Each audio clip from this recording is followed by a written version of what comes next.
On a single pivot AT front bumper, should the screw be angled outward or inward? So let's take a look at the difference in performance between a screw that's aimed outward, like you see here, versus inward. So right now the screw is tilted slightly outward towards the front of the vehicle. So here we can see we can pretty much lift this pretty far up with not much hesitation, no problems at all, it's smooth. And now we're going to test the performance with a drop test. So first we're going to drop it like this. You see it lands flat. You can also do it from the front side, just to show you. Lands flat, and then we'll do a drop test from small height up. Good. And then at a different angle. Yep.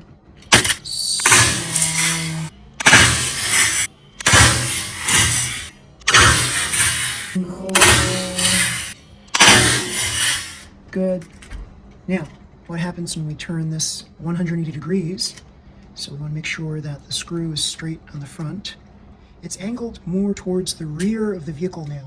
So you'll see from here that, yes, I can lift it up pretty high, but it's a little bit tight towards the upper ends. So you really can't lift it up as high as easily with the screw angled inward because of the way the spring is right now.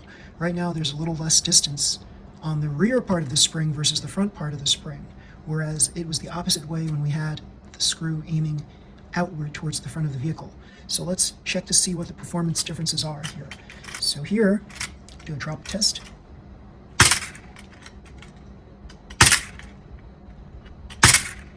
And then from this angle here,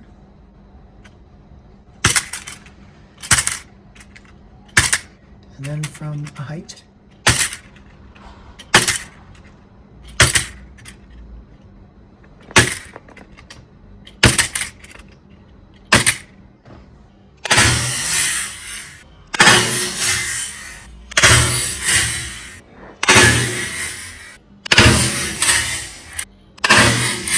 Okay, so you can see there is a performance difference. However slight it is, in the slow-mo you'll see that there's more of a difference. And what ends up happening with the screw angled inward is because there's so much tension towards the top flex here. This can't cope with as high of a jump as if the screw were angled outward and there was more space on the rear part of the spring. So with the rear part of the spring larger, like so, you'll see we've got a lot more flex, it's a lot more smooth throughout the transition of the lift of the damper. So therefore, it can definitely handle bounces a lot more. And really you want to test at an angle like this.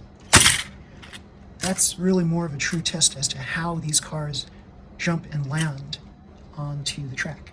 So it's a good test right there. Just aim it angled forward and you'll see that it lands pretty good. So here we want to make sure that the damper has a very smooth transition from the bottom to the top. And as you see here, we do have that. It's very smooth.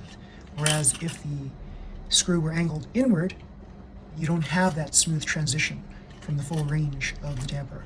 So there you go. So that's one thing to try to consider when you are designing your open class car.